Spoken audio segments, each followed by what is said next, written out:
আসসালামু আলাইকুম। আশা করি সকলেই ভালো আছেন। প্রিয় চাকরি প্রত্যাশী ভাই বোনেরা, বাংলাদেশ ভূতাত্ত্বিক জরিপ অধিদপ্তর নিয়োগ সার্কুলার প্রকাশ করা হয়েছে এবং এই নিয়োগ সার্কুলারে আবেদনের সময় কিন্তু আর মাত্র ২ দিন রয়েছে। অর্থাৎ আজকের দিন এবং আগামীকালকার দিনটা সময় রয়েছে। এর মধ্যে আপনাদেরকে আবেদন করতে হবে।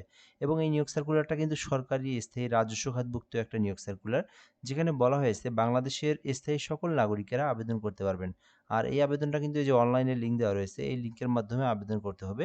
ছেলে মেয়ে উভয় আবেদন করতে পারবে এই নিয়োগ সার্কুলারে। তো এই ভিডিওর মাধ্যমে এই নিয়োগ সার্কুলার নিয়ে সকল ধরনের তথ্যগুলো জানানোর চেষ্টা করব। এখানে পদের নাম, পদের সংখ্যা, বেতন স্কেল, শিক্ষাগত যোগ্যতা রয়েছে। আর এটাতে কিন্তু আপনার এসএসসি পাস থেকে শুরু করে অষ্টম পাস, এসএসসি পাশে অফিস সহায়ক রয়েছে, অষ্টম পাশে অফিস সহায়ক রয়েছে, এইচএসসি পাশে অনেকগুলো পদের সংখ্যা রয়েছে। তো ভিডিওটা ধৈর্য সহকারে আপনাদেরকে দেখতে হবে, তাহলে আপনারা এই নিয়োগ সার্কুলার নিয়ে সকল তথ্য জানতে পারবেন। আর আমাদের এই চ্যানেলে আপনারা যারা নতুন আছেন অবশ্যই সাবস্ক্রাইব করে রাখবেন। বাংলাদেশের সকল নিয়োগ সার্কুলার কিন্তু আমরা এই চ্যানেলে আপলোড দিয়ে থাকি। আর ফেসবুক পেজে যারা রয়েছেন ভিডিওটা দেখতেছেন অবশ্যই ফলো দিয়ে রাখবেন। তো এখানে আমরা ১ নম্বর পদের নাম যেটা দেখতে পারতেছি ফটোজিওলজিক, যেখানে একটি পদ রয়েছে ১৪ গ্রেডে। এখানে বলা হয়েছে যে স্বীকৃতি কোনো বিশ্ববিদ্যালয় হইতে গণিতসহ বিজ্ঞানে স্নাতক ডিগ্রি থাকলে আপনি আবেদন করতে পারবেন। আর এখানে বলা হয়েছে যে জরিপ বিষয়ে ৪ বছর মেয়াদী ডিপ্লোমা থাকলেও আবেদন করতে পারবেন। ২ নম্বর পদের নাম সার্ভেয়ার, যেখানে ৩টি পদ রয়েছে। এখানে বলা হয়েছে যে স্বীকৃতি কোনো বোর্ড হইতে মাধ্যমিক স্কুল সার্টিফিকেট বা সমমান পরীক্ষায় উত্তীর্ণ এবং কোনো স্বীকৃতি প্রতিষ্ঠান হইতে জরিপ বিষয়ে ৪ বছর মেয়াদী ডিপ্লোমা থাকতে হবে। অর্থাৎ আপনাকে এসএসসি পাস থাকতে হবে। এসএসসির পর আপনারা যারা ডিপ্লোমা করেছেন জরিপ সাবজেক্টের উপর, জরিপ ডিপার্টমেন্টের উপর, তারা আবেদন করতে পারবেন। ৩ নম্বর পদের নাম পরীক্ষাগার সহকারী, যেখানে ১৪ গ্রেডের একটি পদ রয়েছে। এক্ষেত্রে শিক্ষাগত যোগ্যতা বলা হয়েছে স্বীকৃতি কোনো বিশ্ববিদ্যালয় হইতে রসায়নবিদ্যা, পদার্থবিদ্যা, বিজ্ঞানে স্নাতক ডিগ্রি। অর্থাৎ আপনারা যারা কেমিস্ট্রি অথবা ফিজিক্স নিয়ে লেখাপড়া করেছেন, অনার্স পাস করেছেন, ডিগ্রি পাস করেছেন, পরীক্ষাগার সহকারীতে আবেদন করতে পারবেন। ৬০ মুদ্রাক্ষরিক কাম কম্পিউটার অপারেটর রয়েছে, ৬টি পদ রয়েছে। এই ক্ষেত্রে শিক্ষাগত যোগ্যতা চাওয়া হয়েছে অনার্স অথবা ডিগ্রি পাশে আবেদন করতে পারবেন। অফিস সহকারী কাম কম্পিউটার মুদ্রাক্ষরিক রয়েছে, ৩টি পদ রয়েছে। বলা হয়েছে কোনো স্বীকৃতি কোনো বোর্ড হইতে ন্যূনতম উচ্চ মাধ্যমিক অর্থাৎ এইচএসসি পাস। তো অফিস সহকারী কাম কম্পিউটারে যারা আবেদন করতে চান মিনিমাম এইচএসসি পাস থাকলে আবেদন করতে পারবেন। কম্পিউটার সম্পর্কে বেসিক নলেজগুলো আপনার অবশ্যই জানা থাকতে হবে।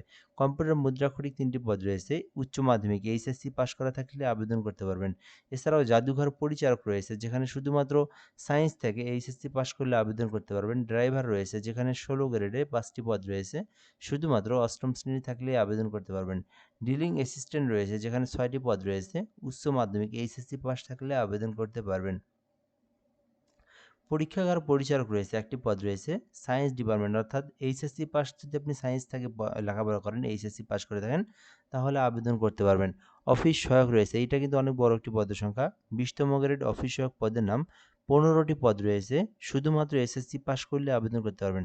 দুঃখিত, জাস্ট অষ্টম শ্রেণী। বলা হয়েছে এখানে কোনো স্বীকৃতি বোর্ড হইতে জুনিয়র স্কুল সার্টিফিকেট মানে জাস্ট অষ্টম শ্রেণী পাস থাকলেই অফিস সহায়কে আবেদন করতে পারবেন। এরপরেও কিন্তু নিরাপত্তা প্রহরী রয়েছে, ৫টি পদ রয়েছে। এখানে বলা হয়েছে যে শুধুমাত্র অষ্টম শ্রেণী জুনিয়র স্কুল সার্টিফিকেট মানে অষ্টম শ্রেণী পাস থাকলে আবেদন করতে পারবেন।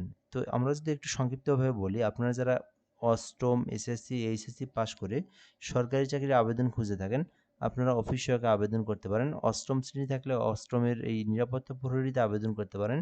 এছাড়াও আপনারা যারা এইচএসসি পাস করেছেন এবং কম্পিউটার সম্পর্কে বেসিক নলেজ রয়েছে, এগুলোর মধ্যে যে কোনো পদে আপনি চাইলে আবেদন করতে পারবেন। সো আশা করি আপনারা এই বিষয়গুলো সম্পর্কে অবগত হয়েছেন। পরবর্তী বিষয় হচ্ছে আবেদন করতে বয়সটা কিন্তু ১৮ হতে ৩২ বছর পর্যন্ত থাকতে হবে। ৩২ বছরের মধ্যে আবেদন করতে হবে। আর আবেদন করার জন্য যে বিষয়টা এখানে গুরুত্বপূর্ণ, তো দেখতে পারতেছেন এই আবেদনটা কিন্তু এপ্রিলের ৮ থেকে শুরু হয়েছে। আর আবেদনটা কিন্তু ২৮শে এপ্রিল পর্যন্ত চলমান থাকবে। অর্থাৎ এই যে আজকের রাত গেলে আগামীকাল কিন্তু ২৮ তারিখ, অর্থাৎ যে রাতটা মানে যে দিনটা আসতেছে, অর্থাৎ আপনারা কিন্তু আমার এই ভিডিওটা আপলোড দেওয়ার পর আপনারা হাতে আর ১ দিন পাবেন। ফুল ১ দিন পাবেন। ১ দিনেরও বেশি পাচ্ছেন আরকি। তো বিকেল ৫টা পর্যন্ত ২৮ তারিখ বিকেল ৫টার আগ পর্যন্ত যারা ভিডিওটা দেখবেন, আপনারা এই লিঙ্কে প্রবেশ করে আবেদনটা করতে পারবেন। তবে হ্যাঁ, খুবই আমরা যেহেতু এই চ্যানেলে বা এই পেজে কিন্তু আমরা এই নিয়োগ সার্কুলারগুলো এর আগে ২ বার দেওয়া হয়েছিল। যখন আবেদন সার্কুলার দেয়, আবার যখন আবেদন শুরু হয়। যেহেতু শেষের দিকে আমরা শেষ মুহূর্তে ১ দিন থাকতে ভিডিওটা আরেকবার আপলোড দিয়ে থাকি। ঠিক আছে? সো এইজন্য আমি আপনাদেরকে শেষবারের মতো এই ভিডিওটা আপলোড দিয়ে আপনাদেরকে দিলাম। যারা ভিডিওটা দেখবেন ২৮ তারিখ বিকাল ৫ ঘটিকার আগে শুধুমাত্র তারাই আবেদন করতে পারবেন। কিভাবে আবেদন করবেন প্রসেসটা বলে দিচ্ছি। gsbteletalk.com.bt থেকে আপনারা আবেদন করবেন। এই লিঙ্কে প্রবেশ করলে আপনারা আবেদনের ফর্ম পেয়ে যাবেন। ওখান থেকে আপনাদেরকে আবেদন করতে হবে।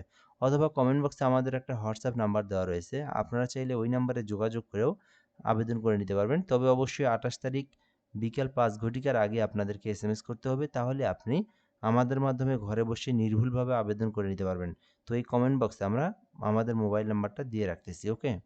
সো এরপরে যে বিষয়টা আমরা এখান থেকে দেখব, আপনারা যারা নিজেরা আবেদন করবেন, এখানে আপনাকে আবেদনটা সাবমিট করার পরে সরকারি ফি দিতে হবে। তো এখানে ১ থেকে ৮ এর মধ্যে কেউ আবেদন করলে ৳১১২ এবং ৯ থেকে ১২ এর মধ্যে আবেদন করলে ৳৫৬ দিতে হবে। এরপরে আপনারা ইউজার আইডি দিয়ে 16342 নাম্বার সেন্ড করে দিবেন। পিন নাম্বার দিয়ে 16342 নাম্বার সেন্ড করে দিলে আপনার আবেদনের পেমেন্টটা কিন্তু সম্পূর্ণ হয়ে যাবে। দেন আপনার আবেদনটা কিন্তু সাকসেসফুলি হয়ে যাবে। তো আশা করি আপনারা এই সার্কুলার নিয়ে সকল তথ্য জানতে পেরেছেন। যারা আবেদন করতে ইচ্ছুক বাংলাদেশ ভূতাত্ত্বিক জরিপ অধিদপ্তরে আবেদনটা করে রাখতে পারেন। সো এ পর্যন্তই আজকের ভিডিওটা। ধন্যবাদ, ভালো থাকবেন। আসসালামু আলাইকুম।